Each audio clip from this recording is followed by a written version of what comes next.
Hey, this is Casey Sears. I'm joined by Joe Eman and Karl Phillips. And in this episode of Real Agents, we wanted to talk about what it takes to prepare a property for the marketplace and kind of talk about our different opinions.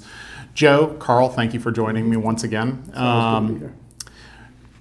So, Karl, I'll let you go first. When you are preparing a client for listing, what's the kind of conversation like? The biggest thing is if you're under, what I would consider the luxury market in Atlanta of $600,000, the conversation really steers around three major points, and they're all things that you can do for relatively no money. Number one is declutter your home. Get rid of as many things as you can possibly get rid of. Mm-hmm. Put them in closets, in the basement, in the garage. Those areas don't really matter for a potential buyer, but you want to be able to have somebody walk through your home without having to dodge a bunch of furniture and extra stuff. Yeah. Number two, and probably the most important, is depersonalize. Get rid of the pictures, get rid of the baby pictures, the pictures of the grandkids. I know it's a hard thing to do sometimes, but it will make a massive difference in how quickly a home sells versus doesn't sell, getting rid of those things. Yeah. If you're going to spend money, and that's a big if, I don't think you need to do in today's market, it's painting. Paint those rooms that are orange or pink or blue. Paint the front door. The number one most amount of time spent by a potential buyer is with their agent at your front door waiting for the lockbox to open. Spruce up the front door, make it pop from the entryway. When you get over $600,000, I think it's time to talk about some staging, maybe having a stager come and use your furniture or possibly bringing their own. But I think, in my opinion, I don't necessarily think it's great to spend a bunch of money on staging. Joe? Yeah. Great points, Karl. I love the fact. I think paint is definitely one of those things you're going to get, without question, spending $20 to $30 on a gallon of paint. The amount of return you get on that for your dollar is probably one of the most massive things you can do with that. Once all those things are done, I like typically getting the listing agreement signed on a Monday, knowing that we're going to go live on a Wednesday. That gives me time to get my photographer out there, take professional photos. I don't want to go live on the market without a full set of professional photos. Yeah. And the reason is, especially in this market, we have access to so much great technology and stuff. If we're not utilizing it, if we don't have the right resources to help our clients launch properly, I like building up a lot of build up for that to where it is actually a launch when we go live on Wednesday. And it's just amazing how much traffic you can get when you're priced right, when the house is prepared and ready to go on the market. So summation for kind of what you guys are saying, and just correct me, but this is what I'm hearing from both of you, is that when you're staging the house, you want to make sure that you are checking all those free boxes first. The stuff that is, you kind of touched on this, but you don't really want to get into hiring a professional staging company at the lower price points. It doesn't really make sense financially if you're doing it below, and you said $600,000, which is pretty accurate. I mean, you're talking about maybe $2,000 to $3,000 a month for a staging company to come in during the course of the listing.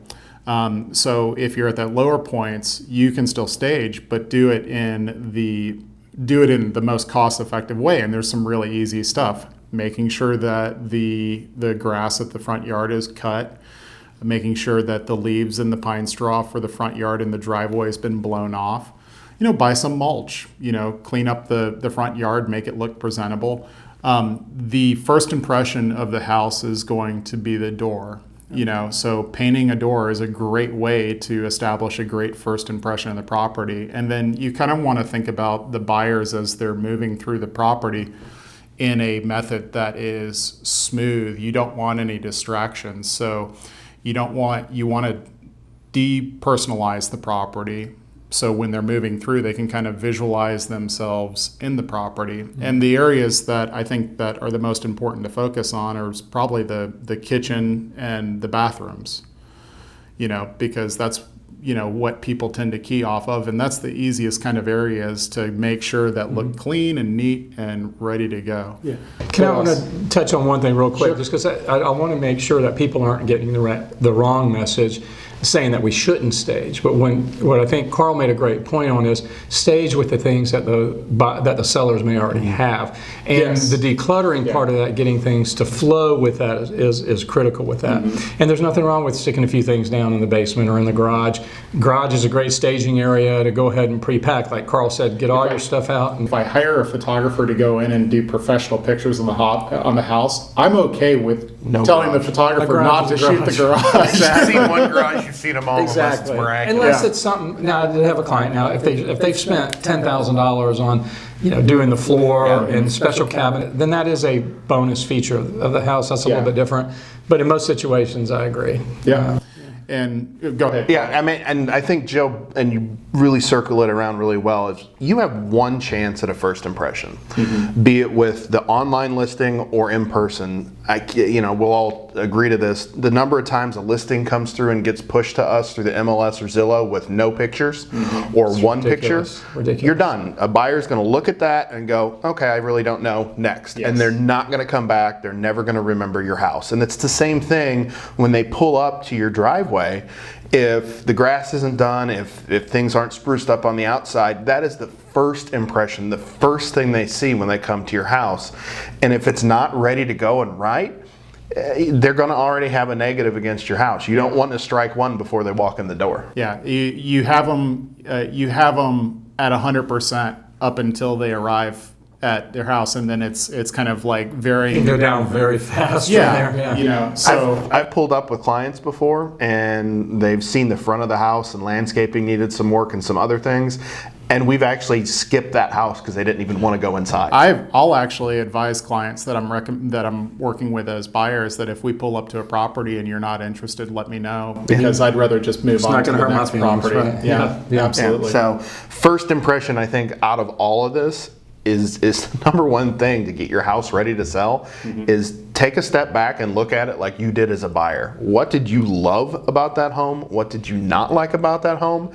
And really look at it like you're coming in to buy your own home. What needs to be done? What are the easy things you can check off the list to make a potential buyer love your home? Yeah, and if you have any questions, make sure that you reach out to a qualified professional like any of the three of us to help you with that.